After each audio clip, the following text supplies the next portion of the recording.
Crimson Trace introduces a line of feature-rich world-class rifle scopes. This new line features 8 custom-designed reticles for specific applications, as well as a full lifetime warranty on all scopes. Find out more at crimsontrace.com. If you set the combination locks to 308, 357, or 3006, you're in the right place. It's Tom Gresham's Gun Talk. Call 866-TALK-GUN. Hey, welcome back to Gun Talk. Tom Gresham here. If you'd like to join us, 866-TALK-GUN. Question on the floor. Do you carry your concealed carry gun with you when you go to church? Do you carry in places where you're ostensibly not supposed to carry? I'm not going to tell you who you are. All we need is a first name. But I'd like to know, what's the thought process? What do you do?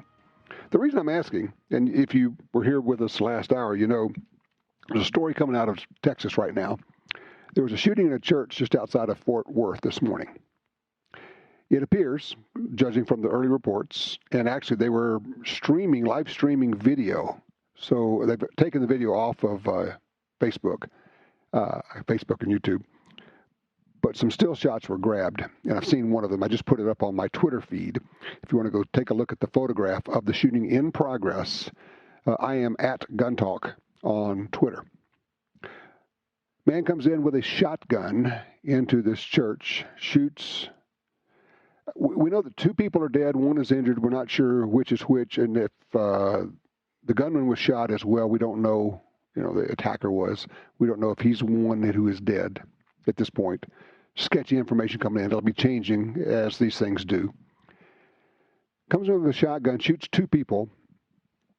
At that point, someone in the church, don't know if it was an armed parishioner or an actual member of a security team, because a lot of churches now, and if your church has a security team, I would love to know about that one, particularly if you're on it. A lot of churches have formed security teams made up of parishioners, of members of the church, and they train together, and they actually coordinate and work with the local police so that if they have a situation, when the police come in, they will know, the members of the church will know what to do, and the police will know what to do. They've coordinated ahead of time. But in this case, when you look at the photograph, and I'm looking at it right now, you have the murderer with a shotgun up in the top center of the photograph, and the good guy with a handgun, the church member or security team member with a handgun. It appears to me, just looking at it, judging from how many pews they are apart, the members, the church is full. The people who are in the church, they're leaning over, getting low in the pews, getting on the ground, getting on the floor. It appears to me that the shot was somewhere between, I would guess, 30 and 45 feet with a handgun. Shot the guy who had the shotgun. It brings up some interesting questions. How do you train?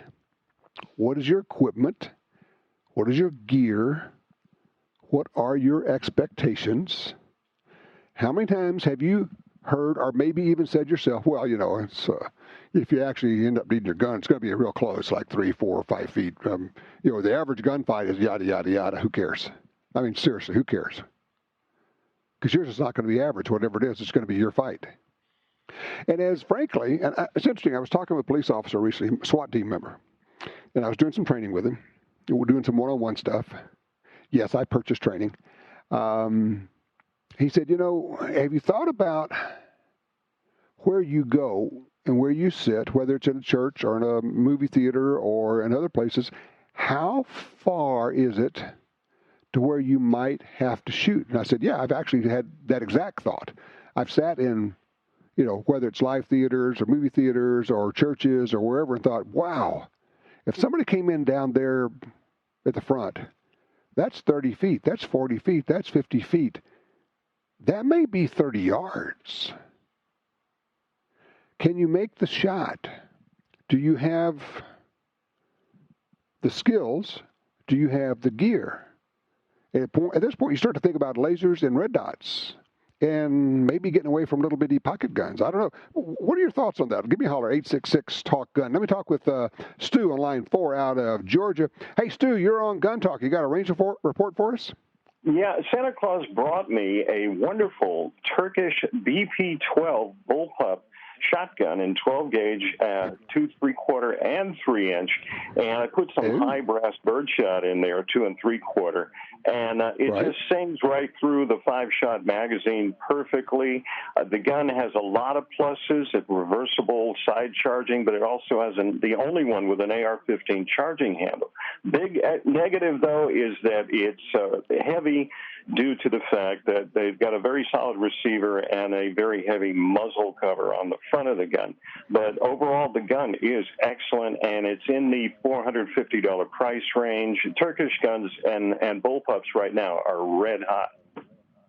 Let me ask you, because I'm not familiar with this model. It's a semi-auto, I take it? Semi-auto by a company that calls itself Panzer Arms, but there are different brand names using the same identical model. There's one in South Africa. Coming out of the same factory. Yeah. Yeah, okay. So what's the plan? Is this a home defense gun for you? Home defense, it's also really cool gun. The only thing is it doesn't have chokes or the ability to add chokes. Otherwise, the barrel being 20 inches, I could hunt with it even without chokes, but I'd rather have chokes. Some of the variants of this same gun under other brand names actually have chokes available. Well, you can always have chokes. You know, any decent gunsmith who knows shotguns can do internal threading on that barrel, and then you can put choke tubes in it. So there's no reason not to have choke tubes in that if you chose to. Now, of course, when you say, okay, well, now I'm going to spend $100 or $200 on a $450 gun, you may not want to do that, but at least it's an option. Yeah, I'm not too good with augers and threading devices, so I'll probably let it go like it is. Curiously enough, the variants that I just mentioned have the chokes, and I kind of wish I had one of those. But this gun really is fun. The only thing is it's as heavy as a boat anchor. It's unreasonably heavy. I took stuff off of it to lighten it, and it was still 8.5 pounds. And you feel that when you're 62 years old out in the woods. Well, yeah, but boy, as a home defense gun, I would, first thing I would do to that is I would permanently attach a light to it for a home defense gun, because if you put a decent flashlight on there, one of those tactical lights, now you have a serious get out of my house tool. Right, and a little laser wouldn't hurt either. Yeah. By the way, I like, yes, sir, go ahead. It's got a monolithic rail on the top and 2 rails on the side, and some AR-styled mechanism. And I really do recommend it in the $450 price range. Okay, good deal. Then you had something else about Ruger. Yeah, I'm dreaming, but I'm wondering if the Ruger 22 pistol fans would like to see the Ruger 22 style in 9mm. Just throwing it out there, and I hope Ruger's listening, but if they want to work up a 6-inch target pistol and single stack 9mm, I would buy it today. Now, you know, that's interesting because anybody who has one of the Ruger 22 pistols, the Mark IVs now, I believe they are, that's a delightful pistol. I love the way it feels. I love the way it handles. If you could replicate that in center fire, ooh. Yeah, I like the way you think, man. I tell you, another thing, Stu, keep watching this week. If you're a gun geek like me, there's going to be cool stuff announced. So we'll be unloading some videos of some of the stuff we've been able to shoot videos of. I appreciate the call, sir. Thank you. Heads up for everybody. If you want to be the first to know what's going on out there of these new gun introductions, go to the Gun Talk channel on YouTube and subscribe to the channel. And then there's a thing there, a little bell. You click on the bell. They call it ringing the bell. And what that does is it will send you a notification whenever we upload a new video. We'll be uploading those to our Facebook pages, but we'll have the news. There's some really, really cool stuff just about to be released. We've been fortunate enough because we get a heads up on it so we can shoot videos and produce those and get those ready so they can be released at the same time, not just the same day, but at the same hour that they release them. So some of that will be happening this week, and it will continue all the way through up to the SHOT Show, which is 3 weeks from now. But tell you what, let me take a quick break here. Dave in Oklahoma, don't go anywhere. Fred, we're going to get to you. We're going to take a quick break, and then we'll be right back with more Gun Talk.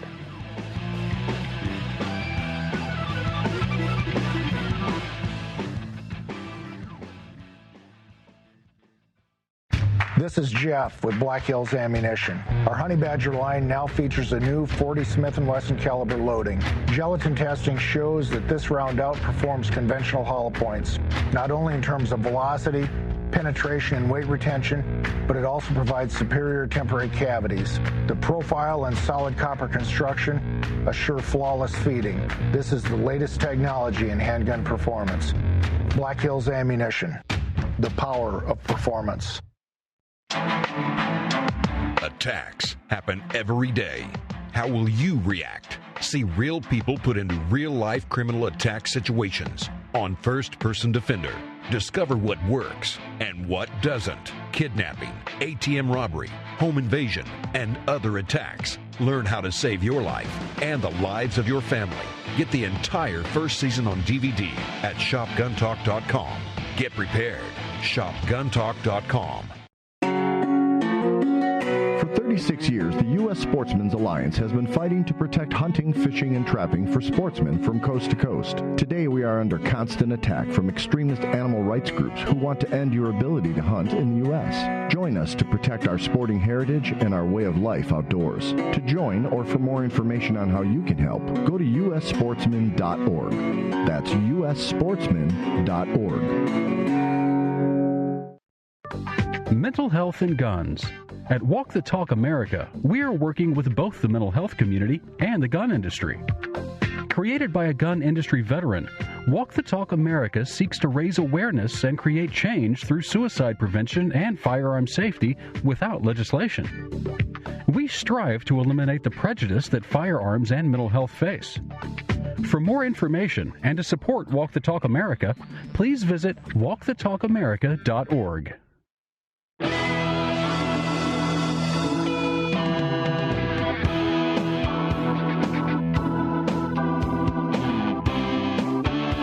Let's go straight to the phones. Line 1, Dave is with us out of Oklahoma, driving through Missouri. Hello, Dave. Talking about this shooting in Texas. What are your thoughts?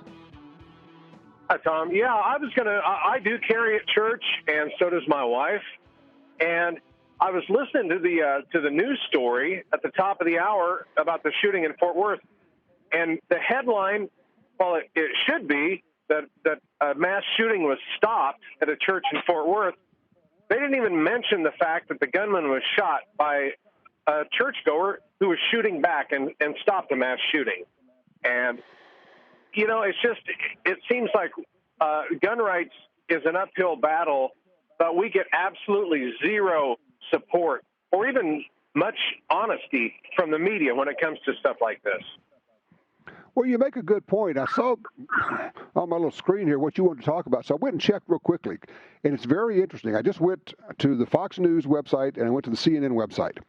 And the Fox News website mentions that someone in the church shot the attacker and shot this murderer. The CNN report on it leaves that out completely, and where I'm going to go with that is exactly what you're saying, is that if you are a person who gets his or her news from CNN, or from the left side of the media, you could rightly say, people don't ever use guns in self-defense because I never hear about it. If it was happening, I would hear about it. And of course, the reason they don't is because their news sources cut it out of the stories. Whereas if you're watching or reading online from Fox News, you're going, yes, of course, this was a mass shooting that was stopped by a good guy with a gun. And then we're thinking, why doesn't everyone know about this? It's just a case of which media source you're using. And on the left, they cut it out so they can. I actually have heard of media people saying, we're not allowed to ever say anything positive about gun ownership. It is a firing offense if we say something good about gun ownership. Amazing stuff, Dave. You know, and it was honestly, I heard it on CBS radio news. How many listeners, honestly, just don't know about it? They don't know that it was stopped by a good guy with a gun, and they're legitimately ignorant, to the facts, when it comes to self-defense and gun owners. And they understandably push back when you say this happens all the time, and they say, well, that's not possible. Because if that were happening all the time, we would be hearing about it on the news. And then when you say, well, no, actually the news sources that you use literally cut it out, they remove it from the articles, They don't believe a word of what you're saying, and then they think that you're crazy or some kind of conspiracy theorist. And here I'm looking at these two stories side by side right here, CNN and Fox News. Fox News is reporting it. By the way, the local stories in Fort Worth area, they are all carrying the news that one of the good guys in the church was one of the ones who shot the attacker there. So, but you make an excellent point, Dave. I appreciate the call, sir. You drive safely. Let's talk to Fred right now on line 3. Hey, Fred, talk to me about carrying places where maybe you're not supposed to. Well, the answer is indubitably yes. I'm talking about banks. I'm talking about federal post offices. I'm talking about churches, everything but a school. That is one place I never will and never do. However, I carry that, even knowing that, I could get in trouble for that. I don't do it for me. I do it for other people, just like this church member did in Texas. And you know what? It was originally reported that this guy that shot this individual was a, quote, security guard. That's a bunch of baloney. He was an armed citizen there to protect his people. Yep, I understand. And, and of course, what they're doing when they say it was a security guard, they're making sure that the public thinks this is not a regular person. This was someone who was hired to do this, because you should leave your safety into the hands of professionals, because it's much too dangerous to provide your own safety. Of course, I say, well, if that's the case, then we should leave our driving to professionals, because more people get killed driving, so we shouldn't be allowed to drive. We should have the professionals come and drive us around as well. And they look at you like you've got, horns sticking out of your forehead. But, you make an excellent point. Some will want to say it's a security guard.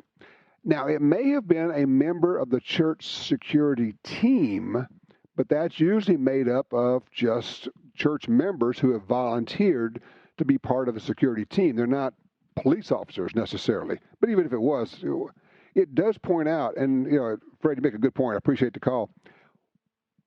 This is a terrific example of the idea that a good guy with a gun, or it could be a good gal, good woman with a gun, can stop a bad guy.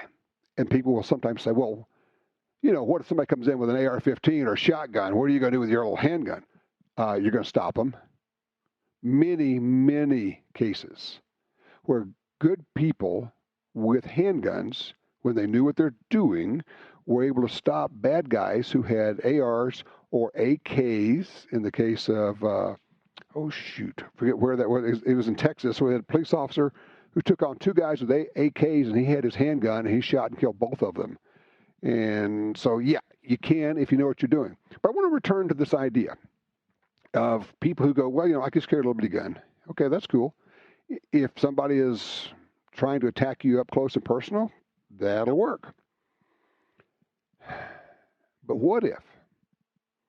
And I think we all have to do the what if game, because that's the part of the pre-planning, the preparation, the getting your mind right, getting yourself to the point where you will react correctly instead of trying to figure out what's going on. You don't have that time to give away, so you have to have thought about this ahead of time. What if you're in one of these situations where it's a big room and you do have the opportunity? You see somebody like this, what happened today, walks in and starts murdering people, murdering your friends, murdering your townspeople, murdering your neighbors, and you're there and you are 30 or 45 feet away. Call it 15 yards. And I know people say, well, I could hit stuff at 15 yards. Okay, good. But how good are you? Are you hitting a 3-foot wide piece of paper at 15 yards? Or can you hit a playing card at 15 yards? Because that's kind of what you need to be doing. If you can hit a playing card every time at 15 yards, which is very doable, shouldn't be that difficult. Assume that your groups, your accuracy is going to suffer in the midst of all of this. Assume that it doubles. Okay, you're still on target. You're still good to go. But if when you practice at 15 yards and your shots are 8 to 10 inches wide, we have some work to do. And I'm just going to tell you right now, there is a line of thinking out there that is very weird among some trainers of, well, we don't want to have all the shots go to the same place. We want to spread them out. That is the biggest bunch of nonsense I've ever heard. Your groups will expand in the middle of a gunfight. You're not going to have to worry about spreading them out. And you're also not going to have to worry about, well, gee, if they all go through the same hole, that's not going to be doing as much damage. Really? Do you think the person that you're shooting is going to be standing still? You're not going to put them all through the same hole. But you need to have that ability on paper when you're practicing. So this whole idea of we're going to spread the shots around, I don't know where that started, but it is lunacy.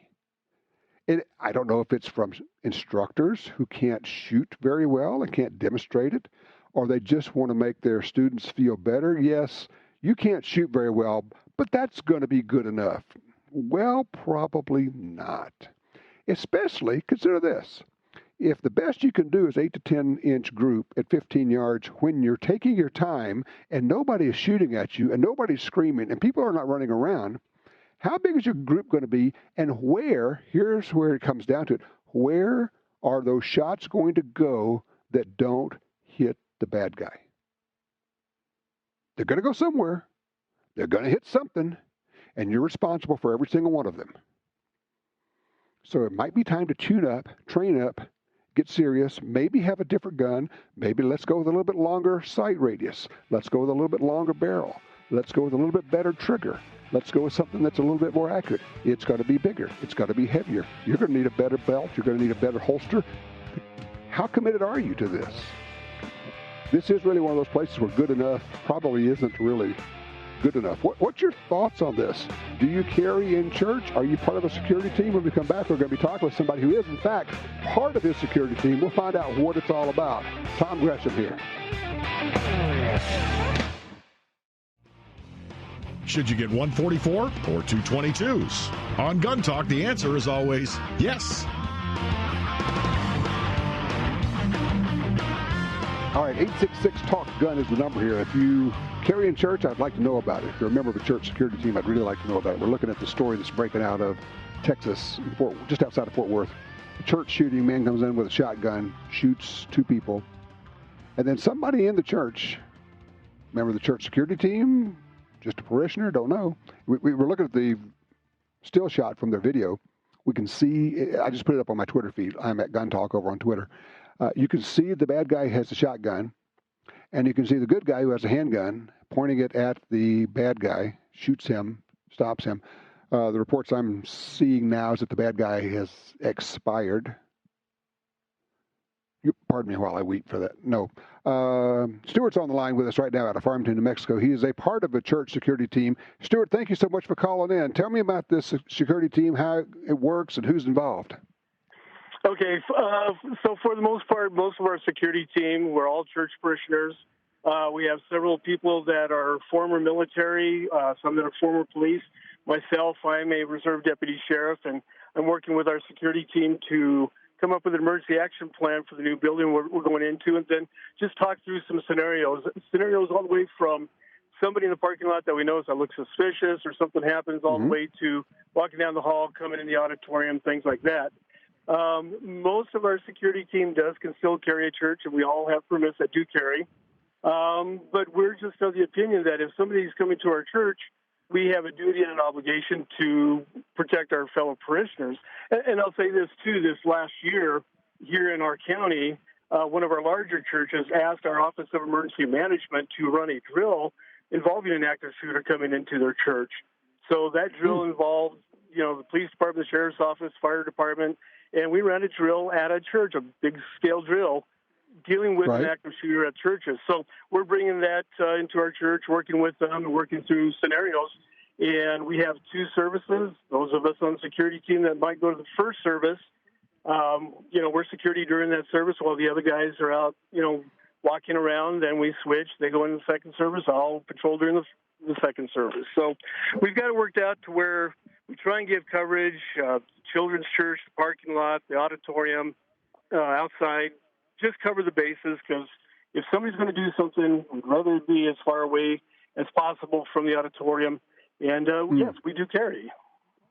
All right, two things come to mind. One is the obvious one, which is what you're doing is reducing the amount of time until there is a reaction. You're not depending upon calling 911 and waiting for the police to show up. You guys are going to take care of the situation as quickly as possible, right? I mean, it's obvious, correct, but that's what's going on. Okay. Correct. The other one is, and you have heard this, I'm sure. You can't have been involved in this and not heard this. And some people are going to say, well, you know what? You just shouldn't have to have guns in church. It's just a terrible idea in a house of worship and house of God to have guns there. What do you tell them? Well, okay, I would agree with that, but at the same time, the Bible also tells us to take care of our own, to protect our own people, our families, and I consider my church a family.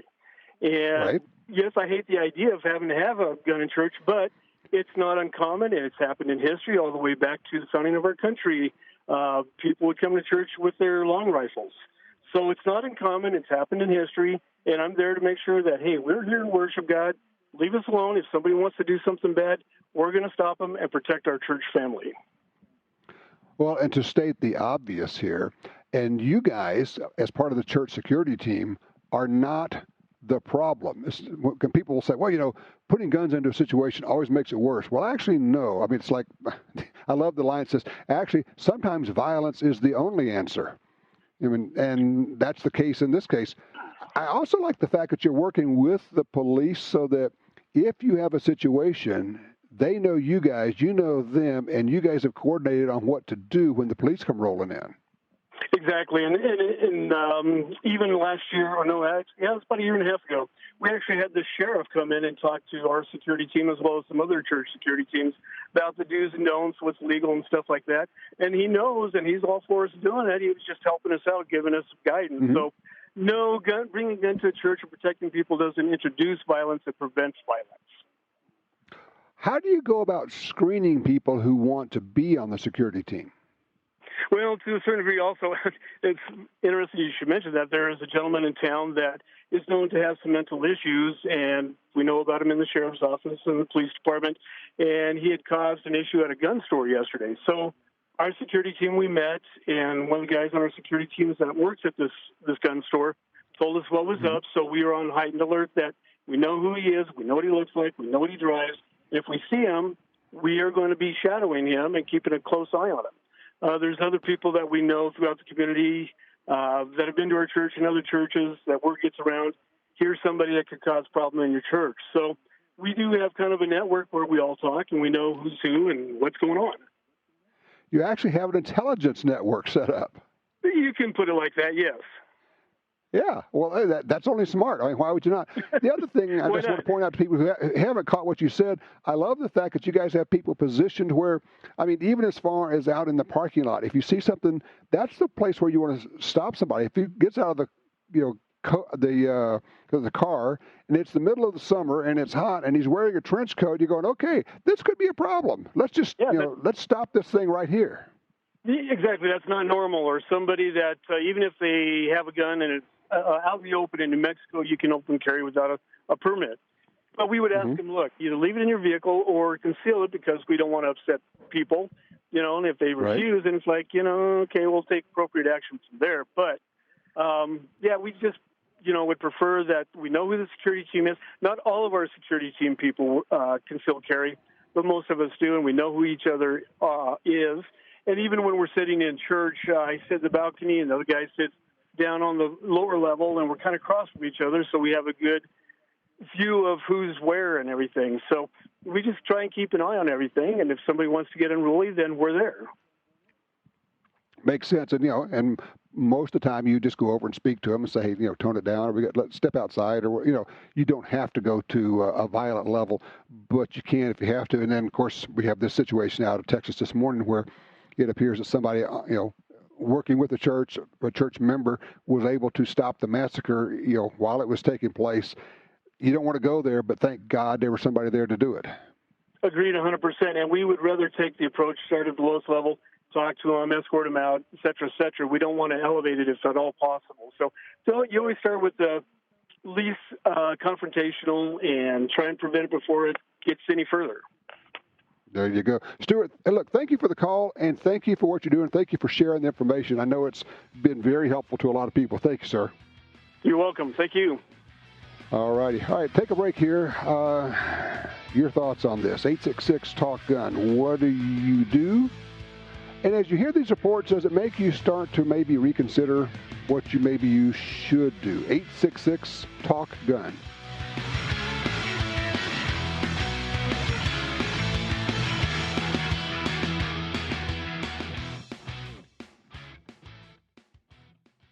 For more than 70 years, Timney Triggers has been enhancing the shooter's experience. Whether it's a local competition, a day at the range, or even the hunt of a lifetime. Setting the standard in aftermarket triggers, Timney is now producing more than 170 models of triggers for bolt-action rifles, shotguns, AR rifles, and semi-automatic rifles. Proudly made in the USA since 1946. Find your new trigger at TimneyTriggers.com.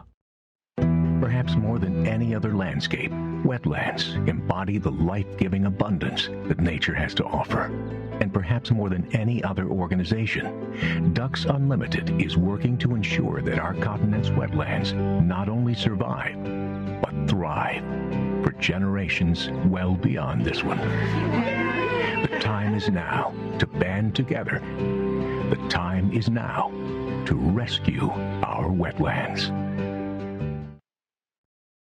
It's the Bill of Rights, not the Bill of Needs. I'm Alan Gottlieb, founder of the Second Amendment Foundation. When someone says we don't need that kind of gun, remind them the Founding Fathers determined what rights our Constitution should protect. There's a world of difference between rights and needs. It is not the function of government to tell us what we need or what we don't. Certainly no one needs an assault rifle or a Saturday Night Special, or for that matter, no one needs a Corvette with a high-capacity horsepower engine capable of speeds to 150 miles per hour. But in the hands of honest, responsible individuals, we have the right of choice. We have the right to read books others don't like. We have the right to listen to any radio program we choose. We have the right to dress the way we want to. We also have the right to own firearms of our choice. So the next time someone tells you, you don't need something, tell them it's the Bill of Rights, not the Bill of Needs. Join the Second Amendment Foundation today so that this message and our Bill of Rights might live. Call 425-454-7012. That's 425-454-7012.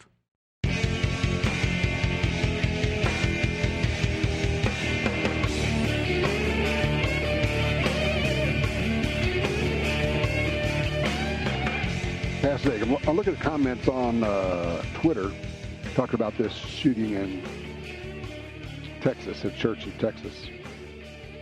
It is so interesting how people who are looking at the news of a good guy with a gun who stopped this mess would have been a mass shooting. It's not a mass shooting because, according to the FBI, you have to have 4 people murdered. But that was the goal, clearly. But a good guy stopped all that by shooting the bad guy. And some people are, weirdly enough, apologizing for it, pretending it didn't happen, saying, well, it happens so rarely, there's no need to even report on the fact that a good guy used a gun, which is weird. If something happens in your mind rarely, then it's okay to actually change the story and pretend it didn't happen, which we know it did happen. I mean, it's just weird, the thinking that goes on here. Steve's with us out of Wichita, Kansas on 5. Hey, Steve, welcome to Gun Talk. What's on your mind, sir? Well, thank you, Tom. I'm just a member of a security team here in Kansas. We formed our team a little over a year ago and developed a manual in concert with local law enforcement. And those of us that joined it are not all law enforcement or ex-military. I'm not. I'm just a target shooter. But spent some time at the range trying to establish what the best handgun would be for me to use, and found that the standard concealed carry short barrel gun was not an optimum choice, considering the sanctuary size, because in the Texas photograph, that sanctuary is about the same as ours. It's over 25 yards across, and so you need something that can reliably make shots at that distance. And I was surprised at the gun that I wound up using after testing a number of them was a 5-inch barrel, 9mm single stack. And that consistently, for my 60-year-old eyes, allowed me to make consistent headshots at that distance. And I was a little bit surprised by that, but so that's what I've carried for the last year and been very satisfied at not having to use it inside of a church setting. Can I ask you, I mean, it's okay, you can name the maker and the model for me, because people are curious. It is totally non-standard. It is the old Soviet TT-33 with a modern safety, made in Yugoslavia by Zastava, Model 70A. It's just a 10-shot, 9mm. Always carry a reload, obviously, but that is the most accurate gun for me, with an upgrade to the sights and an upgrade to the grips. It's interesting you say that, because and people have heard me talk about it, I have changed from carrying little bitty guns to a little bit bigger guns for that very reason, because I want to be able to reliably make a 25-yard shot. And understanding that is like way out there on the likelihood that you would need that. But if you needed it, you would need it really badly. And why would you saddle yourself with a tool that simply wasn't up to the task? You said you were a target shooter, so you know how to pull the trigger. Have you guys standardized, or do you standardize in your training? I guess where I'm going with this is the other members of your security team, can they shoot as well?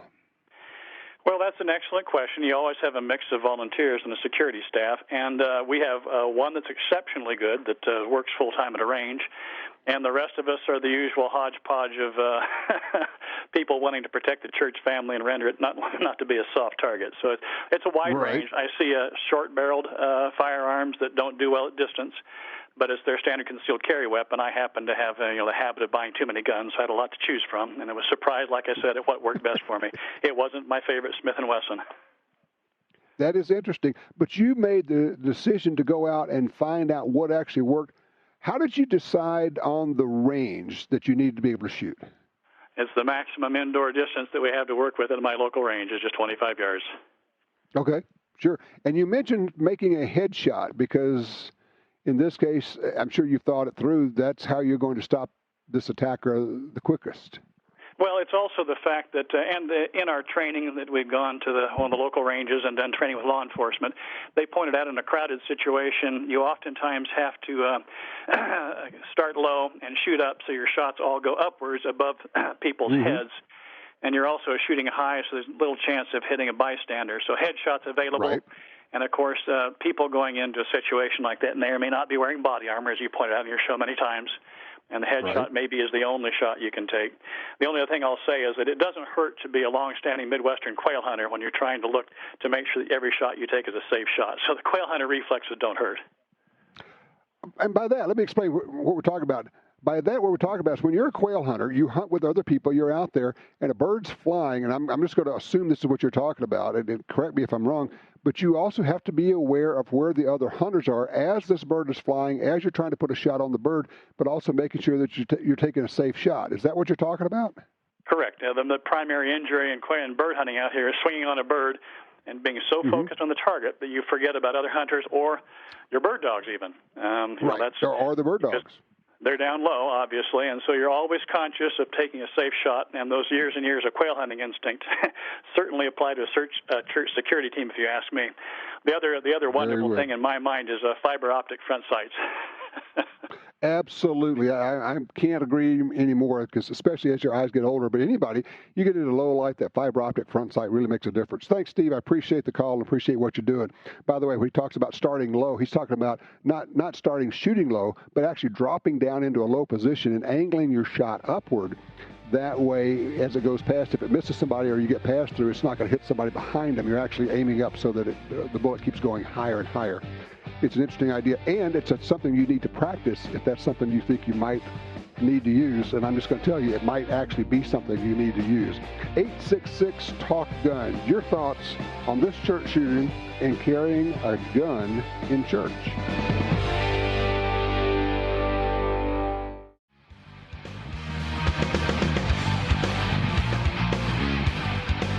As we rush headlong into the year 2020, it's going to be weird saying that, 2020.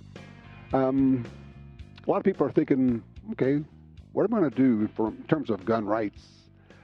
I would also like to circle right back to what we're talking about right now, this story that's coming out of the news.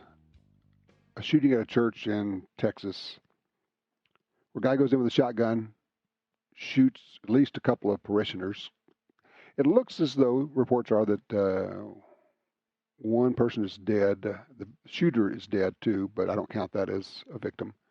And that's actually a preordained outcome is what that is. And a good guy with a gun stopped what could have and probably would have been a mass shooting. You contrast this with the church shooting at Sutherland Springs, Texas, where some 20 people were killed because no one in the church had a gun. And they had to wait for somebody, in this case a good guy with a gun, a neighbor, grabbed his rifle, his AR-15, ran down there barefooted, and started shooting the bad guy. Much better. It's a matter of time. It's a matter of seconds and minutes. And there are people who say, well, see, you got these people dead because somebody had a gun in the church. I'm going, really? Are you kidding me? Would you have rather that the church security guy just do nothing and watch this guy shotgun people and kill them all? Are you saying that's a better outcome than having someone in the church who can stop the murderer? There's a weird way of thinking here. I don't quite understand that whole thing. Let's talk with Mary Lee on line 1 out of Springfield, Missouri. Mary Lee, welcome to Gun Talk. Well, thank you very much. This is the first time I've heard your show, and I'll talk really fast. Okay. I'm going to be 94 in the summer, if I make it, and I took myself off guns a few years back because I no longer had the opportunity to practice, and I don't believe you should pick up a gun and shoot it after 10 years, So I want to point out the value of the Kimber pepper blaster. Mine is that, I think it's the first time they came out with the concentrated, I call them bullets. They're just concentrated tear gas. They'll put somebody down 13 feet away, which is not ideal, but down but not dead was my motto. So many women say they couldn't shoot anybody. I know they could if they're coming after their kids. But anyway, it's long overdue. Remember back east, the school, the bus, the movie theater, one person with a little plastic gun like this could put somebody down and save an awful lot of lives. Everything depends on location and chance. Exactly. And you're right. I mean, if they're close to you, yes. I think actually, and that's not a bad tool at all. I'm just going to say that.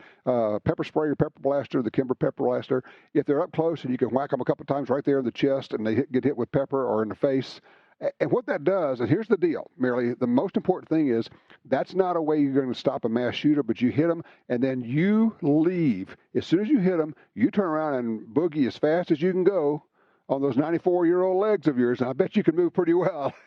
I'm getting better. The idea is not to put them down, but the whole idea is to get time to get away. And I like your thinking on this. Look, if I can't practice, I'm going to get away from the gun, and I'll carry the pepper blaster, but at least you've thought about it, and you're providing your own security, your own safety. Thank you so much for the call. I appreciate it. And look, don't be a stranger around here. We're here every week, so tune in. It's called Gun Talk. We appreciate you being there. And please take care of yourself. We do want you to hit 94 this summer, okay? All right. If you'd like to join us, 866-TALK-GUN. You can get in here. Also, let's see, state of Massachusetts. Oh, yeah, this would be brilliant. A move to require doctors to treat gun owners as though they have a disease. Yeah, this is more than just asking questions. This gets to be really intrusive. We're going to find out what's going on there, because I'll guarantee you it's being discussed in your state. You just don't know about it yet. You can call us. You can be a part of it. 866-TALK-GUN. I'm Tom Gresham.